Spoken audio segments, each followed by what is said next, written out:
Pelanggaran hak asasi manusia. Pengertian HAM.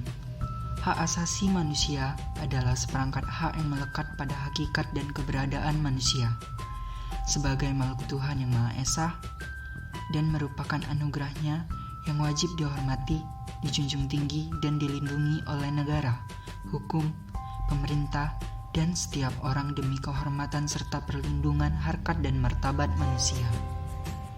Ciri-ciri HAM. A. Hakiki. Artinya, hak asasi manusia adalah asasi semua umat manusia yang sudah ada sejak lahir. B.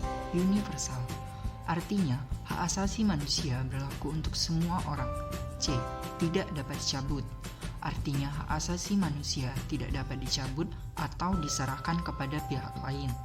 D. Tidak dapat dibagi. Artinya, semua orang berhak mendapatkan semua hak. Kewajiban dasar manusia adalah seperangkat kewajiban yang apabila tidak dilaksanakan, tidak memungkinkan terlaksananya dan tegaknya hak asasi manusia. Hak dan kewajiban asasi manusia dalam Pancasila. Nilai Pancasila ada 3, yaitu nilai dasar, nilai instrumental, dan nilai praksis. 1. Nilai dasar Pancasila. Nilai dasar berkaitan dengan hakikat kelima sila Pancasila. Sila pertama menjamin hak kemerdekaan untuk memeluk agama. Sila kedua yang menempatkan setiap warga negara pada kedudukan yang sama dalam hukum. Sila ketiga mengamanatkan adanya unsur pemersatu di antara warga negara dengan semangat gotong royong. Sila keempat dicerminkan dalam kehidupan pemerintahan, bernegara, dan bermasyarakat demokratis. Sila kelima mengakui hak milik perorangan dan dilindungi oleh negara serta memberi kesempatan sebesar-besarnya pada masyarakat.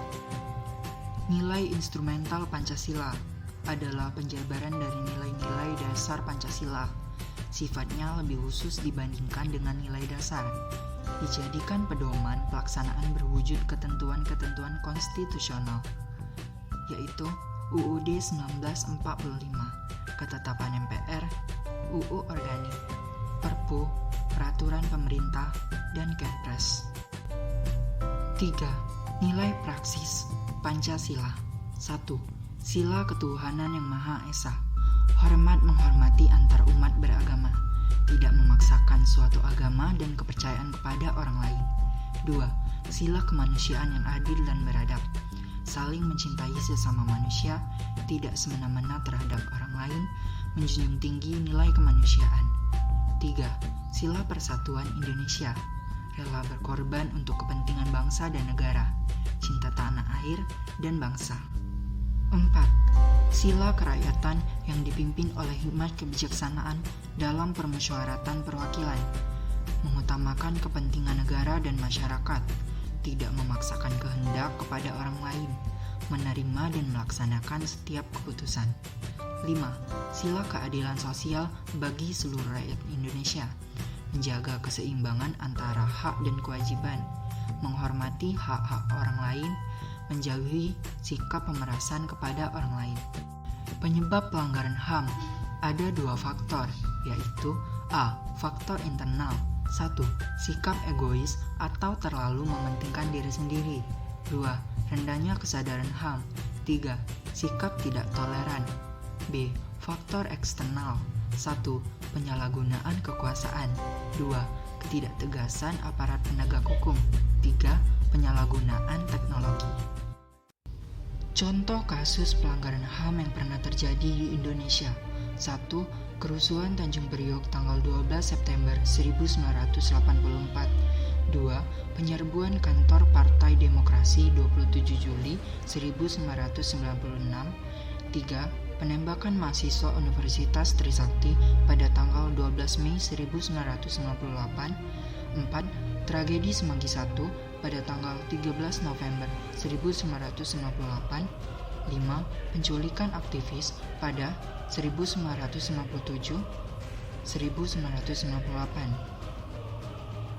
Kasus pelanggaran HAM penyerangan mahasiswa Papua di Surabaya. Hak yang dilanggar, hak tanpa diskriminasi. Penyebab adanya laporan tindakan pengerusakan bendera merah putih di asrama mahasiswa Papua. polisi menyerbu masuk ke asrama mahasiswa Papua di Surabaya sambil menembakkan gas air mata. Penangkapan terhadap 34 mahasiswa tanpa bukti yang memadai juga berperan menyulut emosi warga di Papua. Faktor internal, sikap tidak toleran, rendahnya kesadaran HAM. Penyelesaian, para pelaku dilimpahkan ke Kejari Surabaya, kemudian dilimpahkan penahanannya ke Rutan Madaeng.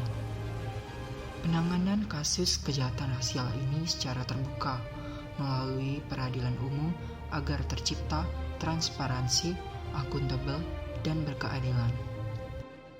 Upaya pemerintah dalam menegakkan HAM. 1. Pembentukan Komnas HAM. 2. Pembentukan instrumen HAM. 3. Pembentukan pengadilan HAM. Upaya penanganan kasus pelanggaran HAM. A. Upaya pencegahan pelanggaran HAM. Menegakkan supremasi hukum dan demokrasi. Meningkatkan pengawasan dari masyarakat dan lembaga politik. Menyebarluaskan prinsip-prinsip HAM. B. Membangun harmonisasi hak dan kewajiban asasi manusia. Seseorang akan mendapatkan haknya jika memenuhi kewajibannya.